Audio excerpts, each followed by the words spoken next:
Sariwa pa ba sa alaala mo yung unang beses na tumibok ang iyong puso para sa isang tao? Yung sa hindi inaasahang pagkakataon, bigla kang nakaramdam ng kakaiba sa iyong sikmura nung unang beses mo siyang nakita. Para sa'yo, ang ikot ng mundo ay tila bumagal.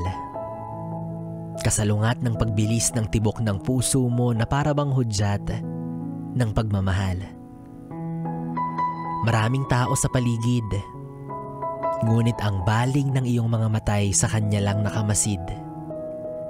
Kinakabahan ka na ewan pero kasabay nun ay ang kapanatagan na nasa iyo ng harapan, ang taong makakasama mo magpakailanman. Namataan kang tulala dahil tila may anghel na bumaba sa lupa at para bang sinasabi ng mga ibon at hangin na yan na ang taong habang buhay mong mamahalin.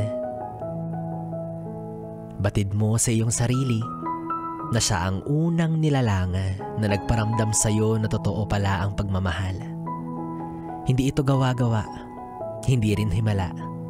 Bagkus, ito ay mistulang biyaya.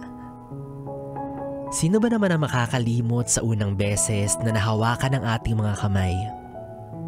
May tila kuryente na sa buong kalamnam mo ay dumadaloy.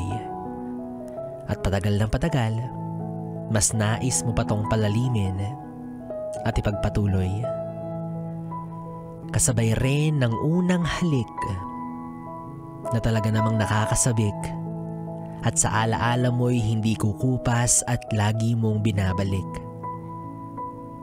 Sana nga, siya na ang una't huli mong pag-ibig. At kung sakali man na hindi ito manaig, alam kong hindi mo kailanman malilimutan ang pagkakataong ang puso mo ay tuluyan ng nabuksan.